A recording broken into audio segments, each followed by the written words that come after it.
আপনি যত বড় পাপী হন, আপনি যতই অন্যায় করেন না কেন, আল্লাহর রহমতের দরিয়া, আল্লাহর রহমতের দরজা আপনার জন্য খোলা আছে না নেই? জায়নামাজটা বিছিয়ে দেন, চোখের পানি ছেড়ে দেন, 2 রাকাত নামাজ পড়ে সেজদায় লুটিয়ে পড়ে কাঁদেন। যত গুনাহ আপনার হোক না কেন, আপনার গুনাহ মাফ করে কবুল করে নিবে কে?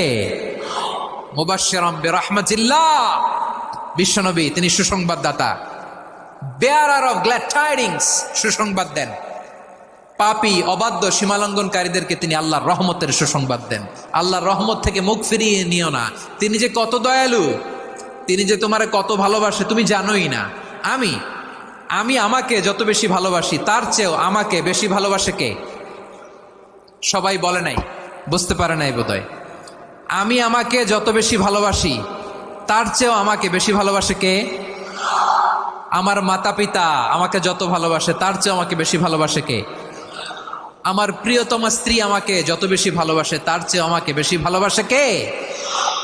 আবার আমরা যখন দোয়া পড়ি, আমরা পড়ি রব্বানা আতিনা ফিদ দুনিয়া হাসানাতাও ওয়া ফিল আখিরাতি হাসানাতাও ওয়া কিনা আযাবান নার।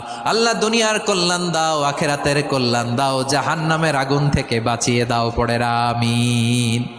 ওয়া কিনা আযাবান নার মানে কি? আল্লাহ তুমি আমাদেরকে বাঁচাও আগুনের শাস্তি থেকে। এটা বিশ্বনবীর সবচাইতে প্রিয় দোয়া ছিল। নবী যখন তাওয়াফ করতেন, প্রতিটা তাওয়াফে তিনি এই দোয়াটা পড়তেন।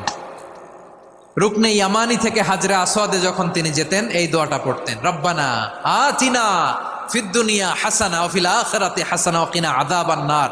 আল্লাহ দুনিয়ার কল্যাণ দাও, আখিরাতের কল্যাণ দাও। আল্লাহ জাহান্নামের আগুনের শাস্তি থেকে তুমি আমাদেরকে বাঁচাও। আওয়াজ করে সবাই পড়ুন আমিন। জাহান্নামের অবস্থা এত ভয়ঙ্কর হবে, জাহান্নামের ভেতরে লক্ষ লক্ষ কোটি কোটি কাফির মুশরিককে দেওয়ার পরেও জাহান্নাম বলবে হাল মিন মাজিদ, আরো আছে নাকি, আরো দাও।